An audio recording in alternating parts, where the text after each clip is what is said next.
Hey guys, this is Dr. Patrice Carter. I'm super excited to be here with you guys today, and I decided to do something a little different, and that is to record this video from one of my favorite places. There's a place in our hometown where I come and I grab a coffee when I'm on the go, and I pull over and I sit there and I do my Bible study, my devotional. And so I decided that today, the Holy Spirit, I feel like He gave me the idea, so I don't want to steal His glory, but I feel like He gave me the idea to take time to just pull over and shoot this video with you guys while I do my devotional. And so today I just want to give you 5 quick tips on how to know if you have met the perfect client, or if this is Client-Zilla and you need to run for your life, sir, ma'am, as a coach. Okay, so just because someone wants to pay you to coach them does not mean that you should allow them to do so. And I want to give you 5 reasons or 5 ways that you will know if this person is the perfect client or not, and how to measure that. And then I want to give you a bonus tip. And also I would love to share my devotional with you. So I'm going to do that at the end. But let's get to it. Okay, so the first thing, or the first way to know if you have met the perfect client, is timeliness. So when you set that first appointment and it's time for you to do what we call a discovery session, that is where you give a person that's interested in your coaching services 20 or 30 complimentary minutes to find out from you what you offer in terms of services, but also it allows you the opportunity to find out why they want coaching, what is bringing them to consider coaching at this point in their life, and why they want to coach with you.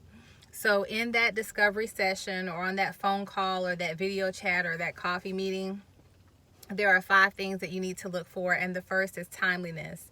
Number 1 is timeliness. Now, this may not be your thing, but it's my thing. I believe that we should respect people's time, and so with that, does the person show up to the appointment on time? Now, we all have things go on or happen. Life happens. You know, we have the best laid plans and things fall apart sometimes. But this person should not be more than 5 minutes. I say 5 to 7 minutes. If they're later than that, then I would cancel that session and reschedule.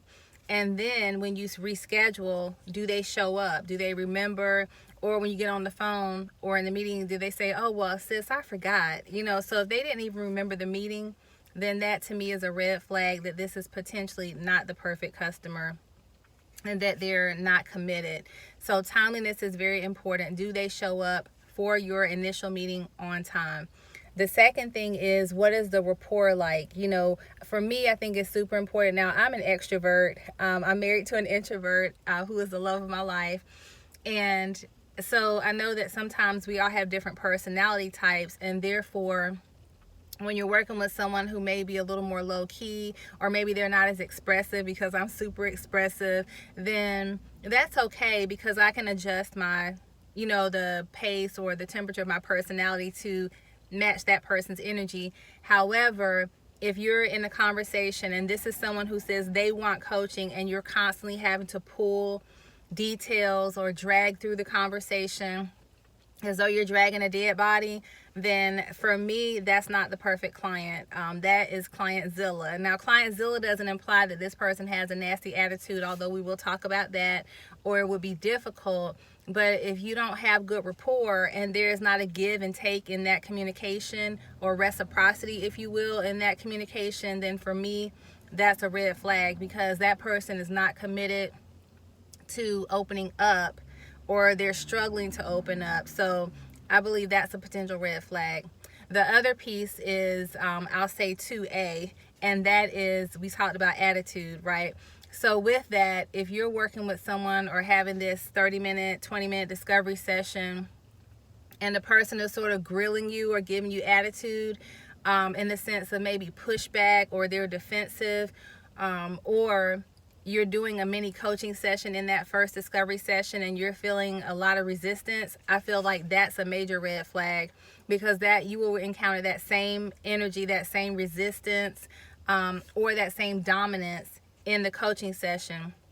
Now, while we do walk from the premise and the standpoint that the client is in charge and that it's a partnership, there still has to be mutual respect for the coaching process, and for me as the coach and them as the client. And if I don't feel we have that, then I won't work with a client. I won't take them on as a client because I don't want to battle anybody, nor do I want to be managed. So I'm not good at management. I'm good at self-management, but I don't like when people try to manage me. So that may be, again, a personality quirk on my part. The third way that you know if you have the perfect client or Client-Zilla is their level of commitment or availability. And when I say their level of commitment, the way that you can measure that is to ask them, sir, ma'am, on a scale of 1 to 10, how committed are you to coaching at this season in your life and coaching around the item that you have bought up for coaching discussion? And so that scale of 1 to 10, 1 being the lowest, 10 being the highest, will give you an indication of their commitment level as it relates to coaching around that topic or that thing that's brought them to be there with you in that moment. The other reason I bring up commitment is because some people want coaching, or they say they want coaching, but they have zero time in their schedule, meaning that when you tell them your time that you're available to coach, and that's another video, you need to have a schedule. If you're a coach, you should have a schedule outlined and laid out for when you do your coaching, and they're not able to find a time within that, and you're having to go all over your schedule to try to figure out when you can fit them in. They're not the perfect client, because your perfect client has committed to making space available in their schedule that aligns perfectly with yours so that they can get that problem, that issue, or that goal accomplished that they come to coaching with. And then also, when I say commitment and availability, I mean, is their heart available? Are they emotionally available for the coaching process? And that is so important, because one of my coaches the other day said something really important. She said, we're doing heart work. And when you're doing heart work and mental work, and I don't mean mental in the sense of mental health, but your thought process, you're bringing your emotions, you're bringing your your goals and your openness to that coaching conversation, that coaching relationship, we need to be present. And so, is that person present? Are they present with you? Are they checking their phone? Are they zoning out? Are they not able to answer, deeper questions that you may pose to them as a coach? So from a commitment and availability standpoint, we're talking time and heart. Super important. And then follow up. So we should always follow up. I'm going to do another video on that, about the fortune and the follow up. So as a coach, when you have had that discovery session, that 20 or 30 minutes, and now it's time to wrap up, you've presented your packages, and now you're asking for a commitment. So there's that word again. So you want a commitment from them before you end the session on how you feel. Okay, are we working together? I feel like I could really help as your coach. This is what I have to offer. What are your thoughts? And they say they need time to think about it, then you want to follow up with that. So, okay, well, how about we follow up in about a week? I'll give you, a week's time to think about it, pray about it, and then follow up. So now the way that you measure them as the perfect client is when you go to follow up, then they should be ready. So there should be a readiness, and there should be some firmness about which package they want, how they want to proceed, and that type of thing. So make sure that you follow up, but also when you follow up with them, it should be met with that same commitment again. And then lastly, this isn't a bonus tip, but this is number 5, is budget and investment. So one of the questions I think is really key to ask in a discovery session with a potential client is, what budget or investment have you set aside for coaching? Are you ready to invest in coaching? So that's A. And then B, you're going to share your packages and your pricing. So you want to know, what have they set aside, and are they ready to invest in coaching? And the reason I say invest, I don't even love the word budget, because it seems like, when you say budget, there's a limitation. But an investment is you're investing all that you bring to the table as a coach in them, your spirituality, your experiences, your questions, and your listening, your ear, your time. And they should be coming with that same investment, in addition to being willing to sow financially into your coaching practice. So if they're not willing to invest, or you find that you have to adjust your prices, or you're feeling that they're asking you for a discount and that type of thing, I just highly advise that you don't do that.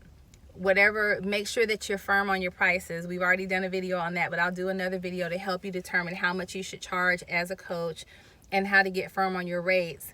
and how to not be afraid to ask for what you're worth and what your established rates are.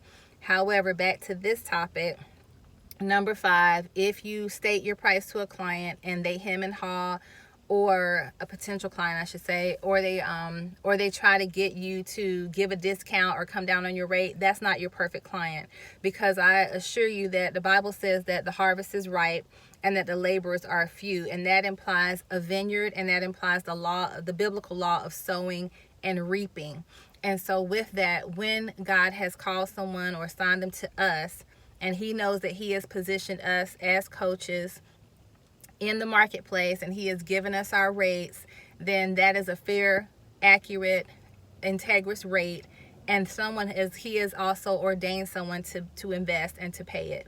So I want you to keep that in your mind, that as you're stating your rates, don't come down, and recognize that that is a Client-Zilla, because you're already not in agreement. And so that is a bonus tip. Are you and the client in agreement? Are you and the potential client in agreement? What evidence do you see that you are in agreement? Because the Bible says, how can two walk together unless they have agreed to do so? So making sure that you're in agreement on timeliness, rapport, commitment, availability, follow-up, budget and investment. And then a second bonus tip is a question that I think is important. Just my thoughts about that I feel you should ask your potential client is, why do they want to work with you specifically as their coach? Why do they want you? I think that's important, because sometimes people just want a coach. They don't care. They're not selective about who they choose. But I want to work with a client who wants to work with me specifically, because why? We already have that mutuality, that mutual admiration, respect for one another, and I think that just shows a different level of commitment on the part of the client, and it brings out passion in me, because while they really want to work with me, I want to show up and give them my best, and then why is it that they want to work with you? What is it about you? And another bonus tip would be to discuss expectations. What expectations are they bringing to the table? What are they expecting from you as a coach, from you as your coach and your services, and that type of thing? And so the way that you measure this, so that you should be taking notes during this 20 or 30 minute interaction with this potential client. You should be taking notes. And what I suggest is, if you can just do it quickly, on a scale of 1 to 10, rank their responses to those items that I told you that you should be looking for: timeliness, rapport, commitment, availability, follow-up, budget, and investment, and why they want to work with you. You should be able to here and there, and also be praying before you meet them, and praying while you're with them: God, is this someone that you've called me to work with, or will they become a Client-Zilla? So, God, is this the perfect client for me? Yes. Then you make the offer, make your pitch, ask for the business. Always ask for the business. Always be closing. Like one of my friends, Coach Garlinda Price, says, always be closing. Always ask for the business. And so those are my 5 tips, plus a number of bonuses on how you can know if you are sitting in front of and you have found the perfect client. Go forward. Or if it's Client-Zilla, run for your life. Okay, so let's say it's Client-Zilla and you realize we're not a good fit. How do you get out of the conversation? What I do is I share with them. I say, thank you so much for the opportunity to have met you today, and to have learned more about you and your desire for coaching, and to allow me to share. I don't believe that we will be a good fit for a coaching relationship at this time, and this is why. However, if you're open to it, I can make some recommendations for coaches that I feel would be a super fit for you. Or if I don't have any recommendations, I just say, but thank you so much and I appreciate it, and I wrap. So now with that, just because they may not be my client, I may have other coaches that I work with, that I serve with, that I've trained, that I feel would be a good match for them, and I will make a referral, a warm introduction by email. Well, I'll reach out to that coach first and say, have somebody I want you to meet, and then I'll make an introduction. So I don't necessarily just leave them hanging. But if they're totally not a good fit, then I just wrap up. So we have to be bold as marketplace ministers, as coaches out here, so don't be intimidated or feel that you have to take someone just because you met them, or again, just because they want to pay you. All money ain't good money. All right. So I want you to hear me well. All money is not good money. Let me say that correctly. But for those in the back seat, the back row, all money ain't good money. Okay, so don't do it for the money. Do it because you genuinely feel that this is someone you can serve and walk with. Now, give me a minute. I'm going to reach down and grab my devotional because I want to read my devotional. I want to do it with you guys this morning, and I think it'll be super fun. So, my devotional is